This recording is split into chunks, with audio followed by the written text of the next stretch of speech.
The story of coffee begins with a green bean, hidden in the red cherry of the coffee tree.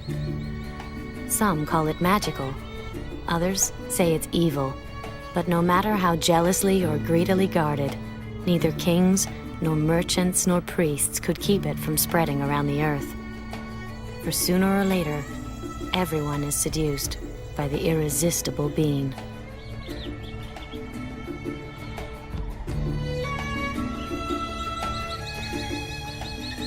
This is a saga which begins over 1,000 years ago, deep in the ancient forest of a land often called the cradle of humanity. No one really knows who discovered coffee or when exactly it was, but we do know that it was in Ethiopia, that coffee still grows wild in the mountains of Ethiopia. And there's a wonderful legend of Kaldi, the goat herd, that makes as much sense as any other creation myth.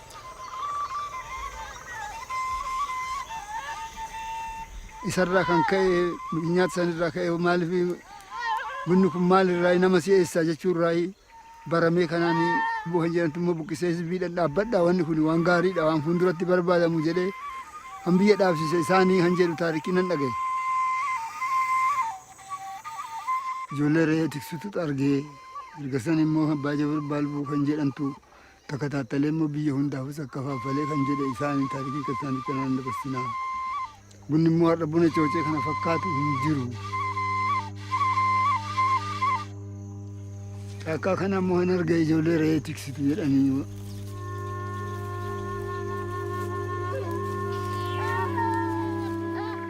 Bin zaman sana immoo namni fuudhee biyya akka faafalee biyya keenya qaqqabee abbaayyoo kan jedhan isaanii santu biyya qaqqabee biyya hunda akka faafalee. Har'as immoo wanni buna coocee kana fakkaatu hin jiru caalaa bunaatii nabbaariidha.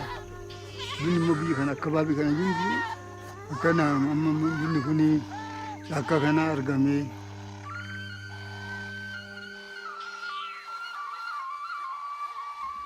Bunni immoo har'a buna coocee kana fakkaatu hin jiru bakka biraatiin argamu.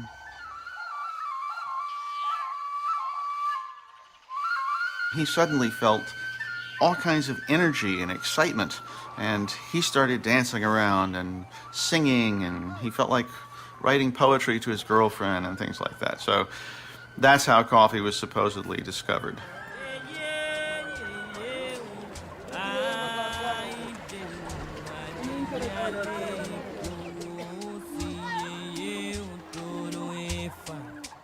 Ethiopians are the first to gather coffee growing wild in the forest. It is likely, as in the Kaldi legend, that the coffee cherries are simply chewed at first, or the beans ground with fat to make an energy bar. Later, the Ethiopians brew the leaves with boiled water as a weak tea. It isn't until the 1400s that someone, perhaps accidentally, roasts the beans and discovers how good they smell. They grind them and brew a black, potent beverage. Ah, coffee. Every Ethiopian knows coffee's birthplace is in Ethiopia. You know, Ethiopians are proud of the coffee. You know, from the not only coffee growing areas, all Ethiopians, they drink early morning coffee as a prestige. If you go to any Ethiopian house, they prepare coffee before any dish.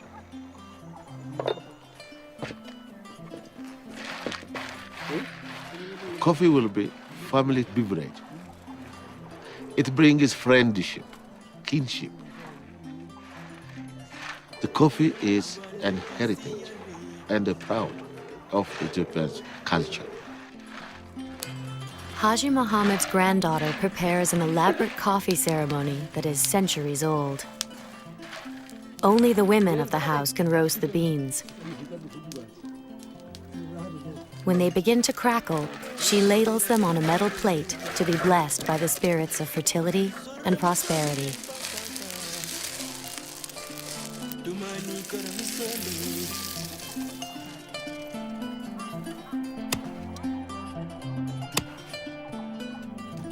The ceremony commemorates the journey of 3 sheiks who went into the wilderness in search of God.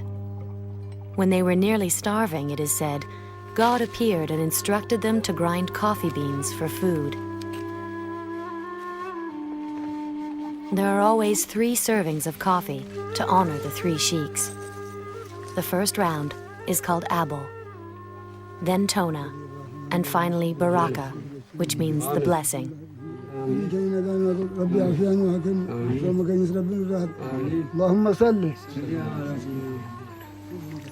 The mistress pours the boiled coffee from high up to let the aroma permeate the room. She adds a little sugar, or sometimes salt. The brew is thick and strong, with some of the grounds still floating in the cup.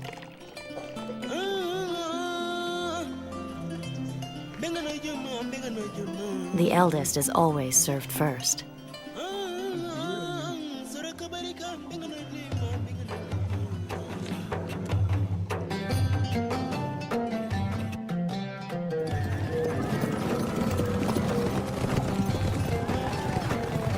While the ancient Ethiopians revere their wild coffee, they cannot keep it to themselves.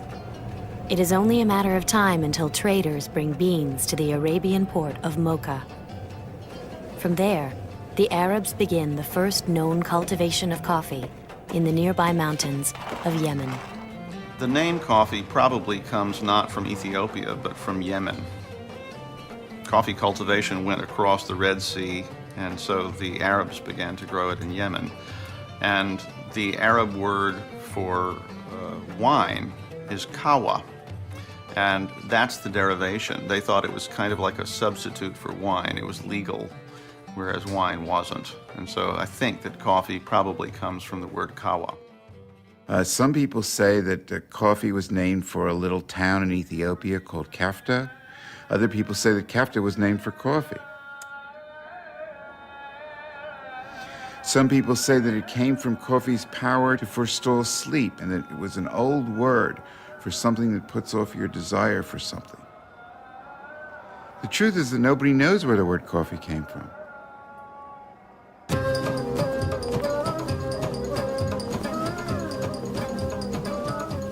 Forestalling their desire for sleep, the Sufis are better able to perform their ecstatic devotions.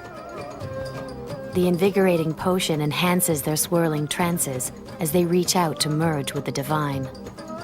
Soon, the black brew spreads from temple to temple as a holy ceremonial drink.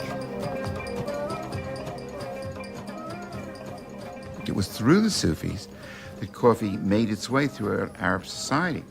See, the Sufis were of the laity. They came from all walks of life, and they used to meet at night to say their prayers.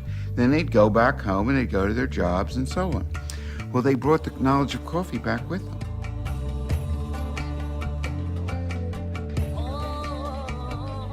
Very quickly, it went over into secular life. Very wealthy people would have entire rooms devoted to coffee drinking, and became the social thing that you did when somebody came over. For poorer people, coffee khanas, coffee houses, sprang up, and people began to frequent them. They became huge social venues. People began to play games there, prostitutes began to hang out there. As coffee houses become the gathering places of the poor, coffee also gains a reputation as a troublemaking social brew. You know, there weren't many places where strangers could meet and talk and have conversations, people of all levels of society and so on. There weren't any places like that. And the coffee houses was something that no one had ever seen before. And they were considered to be a source of vice, a source of possible sedition and revolution, and with good reason, actually. Because the truth is, people do talk about politics at coffee houses.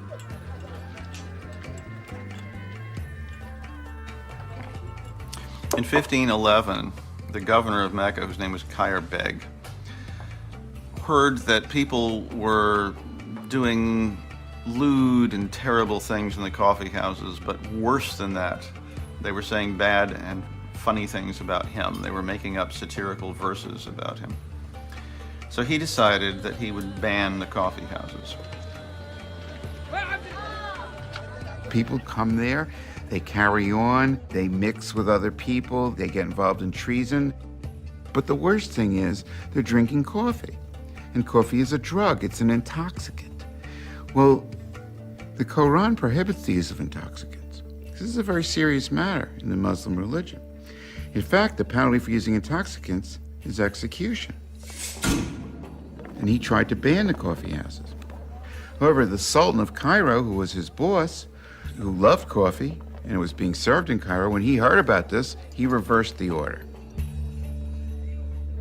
Disputes among the ruling classes about the disreputable coffee houses only adds to the popularity of the irresistible bean.